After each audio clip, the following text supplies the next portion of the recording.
Okay then, so the manual car, the Rio, can't see it, can you?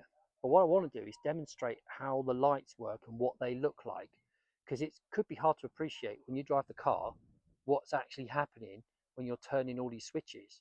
So I've got myself an assistant and I'm going to run through the lights. So what we're going to do first is auto headlight. So when you turn the auto button, the car decides it's dark, then it turns the light on so you can see. You might call that low beam or dipped beam. Side light. So this is side light. Now in this car, it's a weird little white LED type thing. So that in this car is on all the time. And then only does it switch itself off if we put the handbrake on or we turn the headlight on. So that's side light. Quite pale, not great for driving in the dark. Headlight. So that's now manually picking the headlight and it's added the side light. So we've now got the best illumination, I suppose, for driving forwards. Full beam.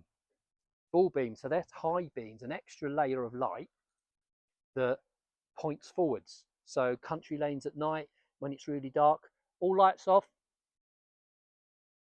Back to headlights. Some cars, dipped beam, one more turn. So some cars have what's called driving lamps. They live below the number plate. Front driving lamp. The little spotlights there, look. So not every car has them. Some people make the mistake of calling them front fog lights. That's not right, because a fog light's got to be a red light at the back. So let's look at indicator left. Indicator left, you can see it shines here and here. So there's two at the front. Indicator right. One there, one there. So that's what people see. Indicator off. That's what people see when you indicate. If you were to break down or to test the hazard lights because of the show and tell me questions, then hazard light. That's all your indicators going at the same time. In this case, the four at the front. So they're all your front facing lights. We've put on full beam, but sometimes you'll want to flash your headlights, which is a temporary full beam. It's on and straight off again. So flash headlights, and that's you flashing your lights. We'll have covered in the car when you should and shouldn't do that, what it means when other people do it. If any of that's confusing, ask me and I'll explain it to you. So now let's take a look around the back. Lights off, please. So side light.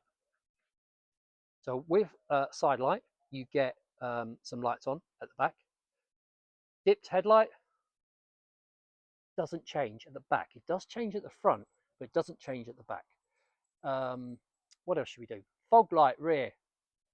So a super bright red light, and we've covered why we'd use fog lights in a previous video. Fog light off, foot brake on. When you tap your brake, you should have one on the side, one on the other side, and one at the top. You need to check all three of those work. Indicator left, left indicator. Again, you can see it's on one side and you've got sight of the one down the side of the car. Indicator right, same. You can see the two. Reverse lights, two white lights across the back.